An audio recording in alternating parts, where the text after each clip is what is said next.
نبی کریم صلی اللہ علیہ وسلم کو اللہ نے بڑی ہی شانیں عطا فرمائی، بڑی عظمتیں عطا فرمائی۔ کہتے ہیں جی حضور کی تعلیمات زیادہ بیان ہونی چاہیے، نبی پاک کی شان بیان کرنے کا کیا معنی ہوگا؟ یہ میلاد کا جلسہ، معراج کی محفل، حضور کی عظمتیں، شانیں، یہ کیوں بیان ہوتی ہیں؟ سوال یہ ہے ان دوستوں سے کہ اللہ کریم نے قرآن مجید میں فرمایا کہ اِنَّا أَعْطَيْنَاكَ الْكَوْثَرَ، محبوب بے شک ہم نے آپ کو خیر کثیر عطا فرمائی، دی ہے اللہ نے، دی ہے اپنے نبی کریم کو۔ یا اللہ تو دینے والا ہے، رسول لینے والے ہیں، ہمیں کیوں بتا رہا ہے؟ اس بات کو سمجھیے گا، اللہ دینے والا ہے، حضور لینے والے ہیں، قرآن میں کیوں ذکر کیا؟ تو رب فرماتا ہے تو میں اس لیے بتا رہا ہوں کہ تم معمولی محبوب کے ماننے والے نہیں، اس محبوب کے ماننے والے ہو جنہیں اللہ نے بڑی ہی خیر کثیر عطا فرمائی۔ وَرَفَعْنَا لَكَ ذِكْرَكَ، اے محبوب ہم نے آپ کے لیے آپ کے ذکر کو بلند کر دیا۔ تو یا اللہ یہ بات تو محبوب سے کہہ لیتا اکیلے میں، ہمیں کیوں بتائی؟ قرآن میں کیوں ذکر ہوا؟ یہ وَرَفَعْنَا لَكَ ذِكْرَكَ میں امت کے لیے کیا ہے؟ تو فرمایا تمہارے لیے یہ ہے کہ تم اس محبوب کے ماننے والے ہو جن کے ساری دنیا میں چرچے۔ اعلیٰ حضرت فرماتے ہیں عرش پہ تازہ چھیڑ چھاڑ، فرش پہ طرفہ دھوم دھام، کان جدھر بھی لگائیے تیری ہی داستان ہے، کان جدھر بھی لگائیے تیری ہی داستان۔ تو نبی کریم علیہ السلام کی عظمتوں کا بیان، حضور کی شانوں کا بیان، نبی پاک کے تذکرے، وہ اس لیے ہیں تاکہ امت مسلمہ سر اٹھا کے جیے۔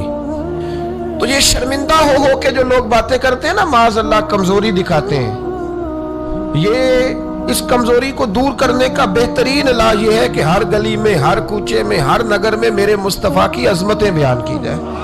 ایک زمانے تک یہ جو دہریے قسم کے لوگ تھے نا، عقل کے پجاری، ایک زمانے تک یہ کہا کرتے تھے کہ حضرت سلیمان علیہ السلام کا تخت ہوا میں کیسے اڑتا تھا؟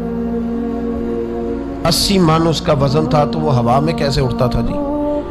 کچھ لوگ اس پہ بیٹھے ہوتے تھے پھر بھی وہ ہوا میں اڑتا تھا۔ ہمارے اس زمانے کے علماء اس کا جواب دیتے تھے، وہ تخت جی ہوا میں کیسے اڑتا تھا؟ بڑا اعتراض ہوتا تھا، بڑی اس پر باتیں ہوتی تھیں۔ اب نہیں آپ سنتے ہوں گے کوئی بات، کیوں بھلا؟ اب ہر روز جہاز اڑتا ہے اور اس تخت سے زیادہ وزن لے کے اڑتا ہے۔ 500 550 سواری ہوتی ہے، ہر سواری کا 2 من وزن بھی ہوتا ہے۔ اور جب پائلٹ اعلان کرتا ہے نا کیبن سے کہ ہم 38,500 فٹ کی بلندی پہ جا رہے ہیں، تو کوئی شخص اعتراض نہیں کرتا۔ اب چھوڑ گئے حضرت سلیمان کے تخت پر اعتراض کرنا، اس لیے کہ سارے اوڑ کے آتے جاتے ہیں۔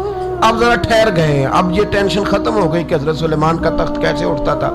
پھر ایک نیا اعتراض شروع ہو گیا، الم تر کیف فعل ربک باصحاب الفیل، کہ اتنا چھوٹا سا کنکر اور اتنا چھوٹا سا بابیل اور اتنے بڑے ہاتھی کو کنکر مارے تو اتنے سے کنکر سے ہاتھی کیسے مر جاتا ہے؟ بڑی پریشانی تھی بھئی، کنکر چھوٹا ہاتھی بڑا کیسے مر گیا؟ پھر اللہ نے فضل کیا تو بندوق کی گولی ایجاد ہو گئی۔ کہنے لگے نہیں پریشر سے لگے تو ہاتھی ماری جاتا ہے۔ اب اس کے بعد دوبارہ اس بات پر اعتراض نہیں کرتے۔ پہلے کہتے تھے کہ انسان کیسے جاتا ہے، کیوں کر جا سکتا ہے، ممکن کیسے ہے، یہ مطلب کیسے ہو گیا، معراج کیسے ہوئی؟ تو پھر ایک بندہ چاند سے تو ہو آیا ہے، اور جس نے وہ بندہ چاند پہ اتارا ہے اس نے کہا ہے کہ یہ آخری منزل نہیں، اس سے آگے بھی انسان جا سکتا ہے۔ تو میرے مصطفیٰ کریم نے فرمایا تم تو اب جانے کی باتیں کرتے ہو نا، جہاں تک میں ہوں آیا ہوں تم سوچ بھی نہیں سکتے۔ کوئی رہ فلک اتے یار گیا، کوئی جا سدراتے ہار گیا، ایک کالیاں زلفاں والا سی جڑا لنگ عرشاں تو بھی پار گیا۔ میں تم نہیں نہ جا سکتے، تم کچی باتیں، کمزور باتیں۔ اور ایک اور بات میں آپ کو عرض کروں، نبی کریم علیہ السلام کے لیے کام اتنا مشکل نہیں تھا جتنا قوم سمجھتی ہے نا۔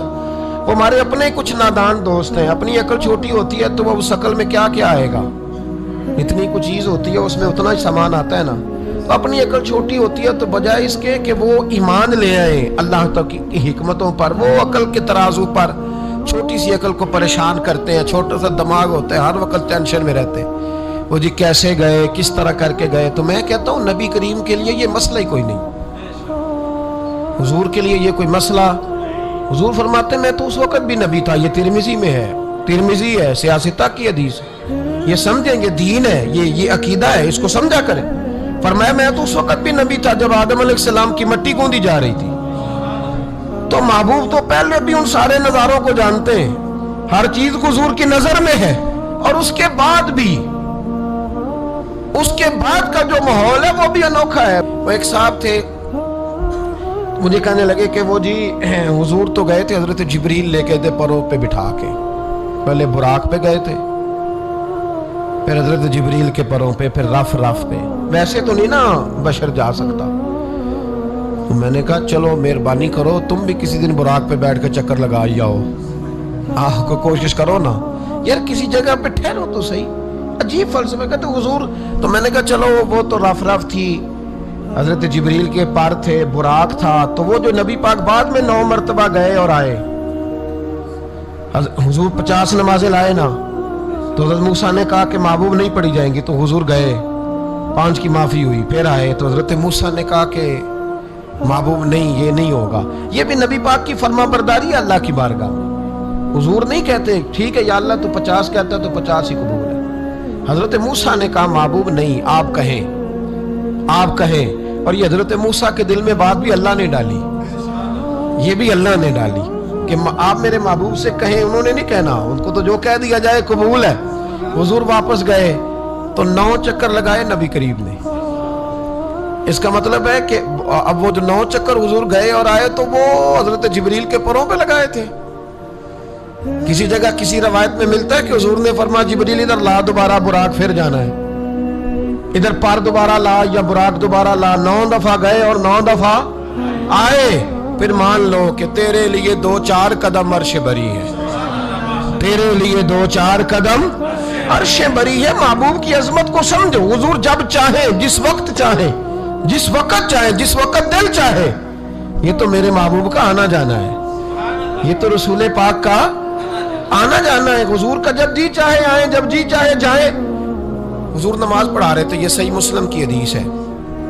مسلمانوں ساری زندگی آنکھیں کھول کے, دل کھول کے, خوشبو کی طرح مہک کر, پھولوں کی طرح تازہ تر و تازہ رہ کے زندگی گزارو, اس لیے کہ رب کریم نے تمہیں شانوں والا رسول عطا فرمایا ہے.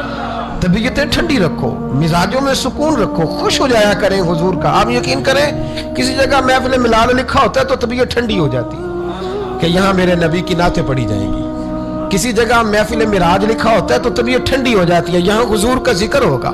یہ نا اپنے دل میں شوق پیدا کریں. جو لوگ کہتے ہیں نا بڑے دکھ ہیں, تو حضور کی نعت سن کے راضی ہونا سیکھیں, اللہ انہیں سکھ عطا فرمائے گا. جو کہتے ہیں بڑے پریشان رہتے ہیں, تو وہ حضور کے درود و سلام سے راضی ہونا سیکھیں, اللہ سکون عطا فرمائے گا. سنگیو یاد رکھو, جو کہتے ہیں کہ دل بے قرار رہتا ہے, اپنے دل کو حضور کی تعریف سے جوڑ لے, رب تیرے دل کو سکون عطا فرمائے گا. خوش ہونا سیکھیں حضور کا نام سن کے, ٹھنڈا ہونا سیکھیں, طبیعتوں کو, کلیجوں کو ٹھنڈا کرنا سیکھیں, اللہ راحت عطا فرمائے گا. لیکن اگر بحث ہی بحث کرنی ہے تو کیسے جی, کس طرح جی, کس حال میں. میں بڑی تنقید کرتا ہوں پیسے لینے والوں, طے کرنے والوں پر, کئی دفعہ تکلیف بھی بڑی ہوتی.